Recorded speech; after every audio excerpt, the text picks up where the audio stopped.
Kathasravanthi. I hate tears.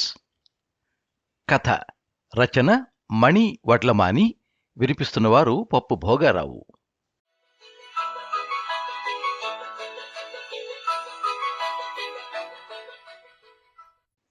వయస్సు ఎంతుంటుందో తెలియదు గాని మనిషి నిండుగా హుందాగా ఉంది.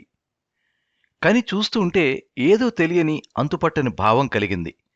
మెట్లెక్కి రావడం వలన కొద్దిగా ఆయాసపడుతోంది కూడా. మోహన్ రావు పక్కగా బెంచ్ మీద కూర్చుంటూ బ్యాగులోంచి వాటర్ బాటిల్ తీసుకుని 2-3 గుటకలు తాగి బాటిల్ మూత పెడుతూ, ఈ మంచినీళ్ళు లేకపోతే మటుకు ఉండలేనంకుల్ అంటూ బ్యాగులో పెట్టుకుంది. ఈ చర్యనంతా నిశితంగా చూస్తున్న మోహన్ రావును చూసి సిగ్గుపడుతూ నవ్వింది. వెంటనే, హాయ్ అంకుల్, నా పేరు ధీర, సాఫ్ట్వేర్ ఇంజనీర్ని, కలకత్తా నుంచి వచ్చాను అని గలగల నాన్ స్టాప్గా మాట్లాడేస్తోంది. ఆ అమ్మాయి మాటలు వింటూ ఉండిపోయిన మోహన్ రావుకి కాలమే తెలియలేదు. అప్పుడు గుర్తుకొచ్చింది, యా, మీరు నాతో పాటు బస్సులో వచ్చారు కదా, ఒక్కరే వచ్చారా? అవును, నేను ఒంటరినే. ఇక చివరి వరకు ఈ ఒంటరితనం మోస్తూ బతకాలి అన్నాడు. ఆ మాటలు అర్థమయ్యి కానట్లుగా ఉన్నాయి. అది గమనించి మోహన్ రావు, అవునమ్మా, ఒంటరిగా వచ్చాను. బిజీ లైఫ్ బోర్ కొట్టినప్పుడల్లా ఇలా తిరుగుతూ ఉంటాను. ఈ మాట మేఘాలయకి రావాలనిపించింది. చూశావుగా, ఇక్కడ కొండలను తాకుతూ ఉన్న మేఘాలు, పచ్చని పొలాలు, హాయిగా ప్రశాంతంగా ఉంది. అందుకే వచ్చాను షిల్లాంగ్కి. బైదివే, నా పేరు మోహన్ రావు, రిటైర్డ్ బ్యాంక్ ఆఫీసర్ని అని అన్నాడు. కాలం ఒక మర్మం, అన్ని మర్మాలకు అది ఒడి, సర్వానుభవాల మూలం. ఆలోచనల్లో మునిగిపోయిన ధీర అటు ఇటు చూస్తూ, ఇంకా అక్క బావ రాలేదేంటి, చాలాసేపయింది వెళ్ళి అనుకుంది. తన పక్కనే కూర్చున్న మోహన్ రావు ఆ మాట ఈ మాట మాట్లాడుతూ, ఎవరెవరు వచ్చారు నీతో అని అడిగాడు. అక్క బావ వచ్చారు, వాళ్ళు కలకత్తాలోనే ఉంటారు అడగకుండానే చెప్పింది. కొంచెం సేపు అయ్యాక ధీర అక్క బావ వచ్చారు. ఇక ఆ రోజుకి చూడాల్సినవి అయిపోయాయి అని గైడ్ వచ్చి చెప్పగానే అందరూ బస్సు ఎక్కారు. మర్నాడు ప్రోగ్రాం గురించి చెప్పి పొద్దున్నే రెడీగా ఉండమని చెప్పి హోటల్ దగ్గర దింపేశాడు. మోహన్ రావు తనకిచ్చిన రూంలోకి వెళ్ళిపోయాడు. ధీర, వాళ్ళ అక్క, బావ, పిల్లలు అక్కడే ఉన్న రెస్టారెంట్లోకి వెళ్ళి డిన్నర్ చేసి గదుల్లోకి వెళ్ళిపోయారు. మంచం మీద పడుకున్న ధీరకి కళ్ల ముందు తనే కనిపిస్తున్నాడు. జ్ఞాపకాలు మరిచిపోవడం సాధ్యమా? అన్నీ అమూల్యమైన క్షణాలే. ముఖ్యంగా ఆ నవ్వు ముఖమంతా పాకి చల్లని వెన్నెలలా అనిపిస్తుంది. ఆలోచనల మధ్య మాగన్నుగా నిద్రపట్టింది.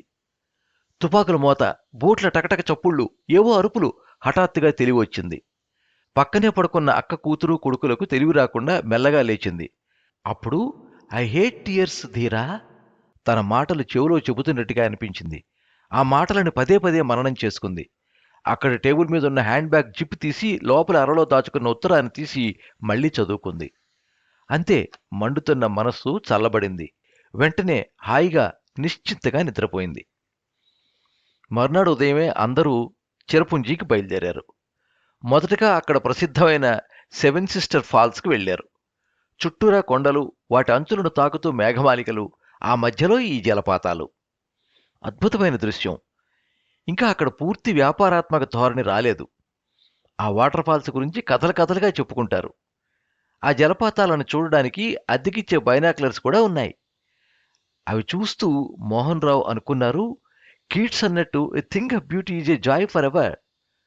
కానీ ఇవేమీ తన లోపల ఉండే బాధను మాత్రం తీయలేకపోతున్నాయి. ఒంటరితనం వేధిస్తోంది. ఆయనకి కొంచెం దూరంలో ధీర వాళ్ళ ఫ్యామిలీ కూడా ఉన్నారు. నిన్నటి నుంచి ధీర ఆయననే గమనిస్తూనే ఉంది. ఏదో పోగొట్టుకున్నట్లు దిగులుగా, నిరాసక్తంగా ఉంటున్నారు. పక్కపక్కనే ఉన్నా కూడా మనుషుల మధ్య ఎంత దూరం ఉంటుందో. ఆయన బాధ ఏంటో తెలుసుకుంటే, కాస్త ప్రేమని, అభిమానం పంచే ప్రయత్నం చేస్తే పోయేదని లేదు కదా అనిపించింది. అక్కడి నుంచి బయలుదేరి దగ్గరలోనే ఉన్న ఇంకో ఫాల్స్కి వెళ్లారు.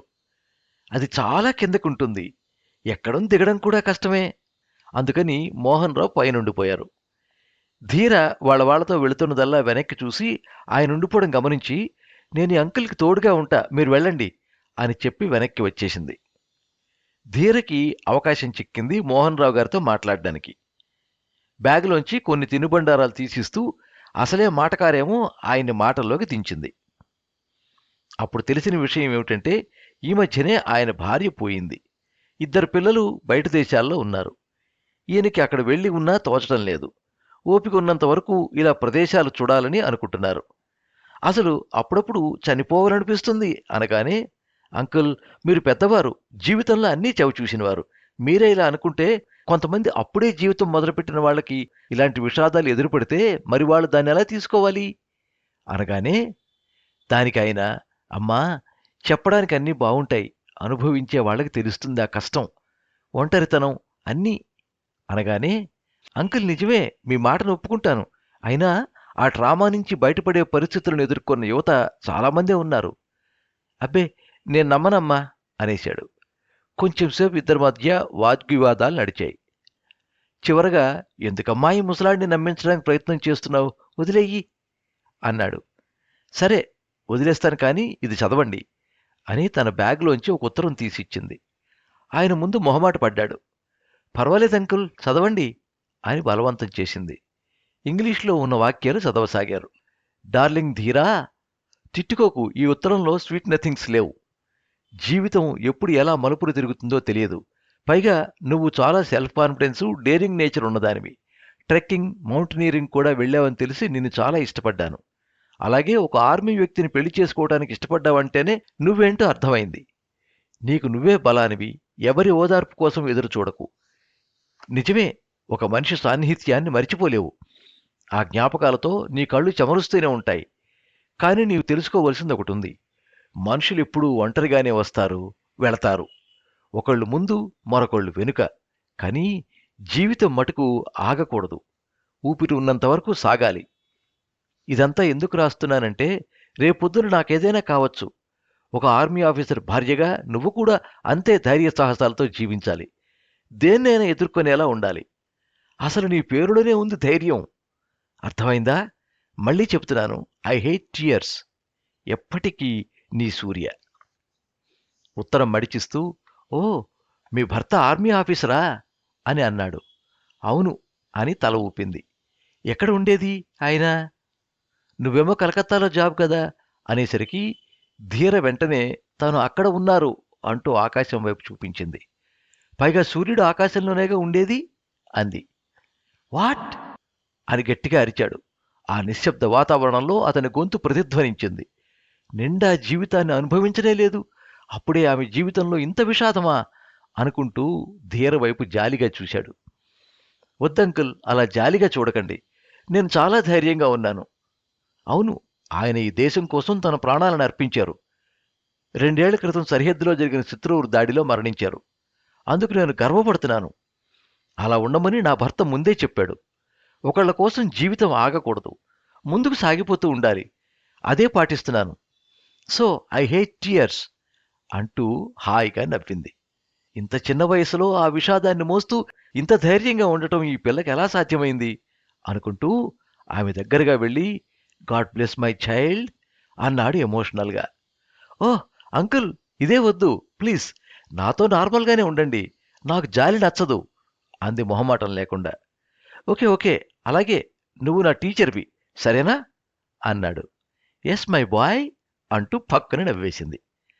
పరిచయం వయసు ఒకరోజే, కానీ ఈ బంధం ఎప్పటినుంచో ఉన్నట్లుగా ఉంది అనుకున్నాడు మోహన్ రావు. ఇంతలో ధీర అక్క, బావ, పిల్లలు వచ్చారు. వీళ్ళని చూస్తూ, మిమ్మల్ని కూడా మార్చేసిందా మా ధీర అంటూ వాళ్ళందరూ సరదాగా కబుర్లు చెప్పుకుంటూ ముందు నడిచి వెళ్తున్నారు. ఒక్కసారిగా వాతావరణం, మనస్సు కూడా సందడిగా, చైతన్యంగా మారిపోయింది. జీవితం అంటే ఖేదం, మోదం, సుఖం, విజయం, అపజయం లాంటి ద్వంద్వ భావనలు కనిపించినా దాన్ని ఆనందమయం చేసుకోవాలి. సంపూర్ణంగా జీవించే విధంగా జీవితాన్ని మలచుకోవాలి. ఈ జీవన ప్రవాహం సాగుతూనే ఉండాలి.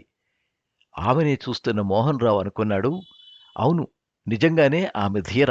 ఆమె ఎప్పుడూ ఇదే ఉత్సాహంతో ఉండాలి. ఒక రకంగా ఆమె తనకి గురువు. ఎంతో విలువైన జీవితం గురించి తెలియచెప్పింది. ఆమె మాటలతో తన లోపల ఉండే శూన్యం పటాపంచలైంది. మార్గం బోధపడింది.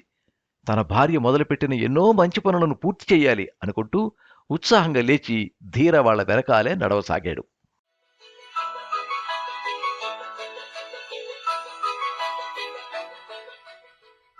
మీరింతవరకు ఐ హేట్ టియర్స్ కథ విన్నారు. రచన మణి వడ్లమాని, వినిపించిన వారు పప్పు భోగారావు. ఈ కథ సహరి అంతర్జాల పత్రిక 2020 సంవత్సరం ఆగస్టు 28వ తేదీ సంచికలో ప్రచురించబడింది. మనం కథా సంపుటిలో చోటు చేసుకుంది. ఈ కథ మీద మీ అమూల్యమైన అభిప్రాయాన్ని కింద కామెంట్ బాక్స్లో రాయండి. ఈ వీడియోని లైక్ చేయండి, మీ మిత్రులందరికీ షేర్ చేయండి. ఇలాంటి మరిన్ని మంచి కథలు వినిపించడానికి ఈ ఛానల్ని సబ్స్క్రైబ్ చేసుకోండి. పక్కనే ఉండే బెల్ ఐకాన్ని క్లిక్ చేస్తే ఇలా అప్లోడ్ చేసే వీడియోల వివరాలన్నీ కూడా మీకు ఎప్పటికప్పుడు నోటిఫికేషన్ ద్వారా తెలుస్తాయి. ఎప్పుడు మీ అభిమానాన్ని కోరుకునే పప్పు భోగారావు. సర్వే జనాః సుఖినో భవంతు. కథా స్రవంతి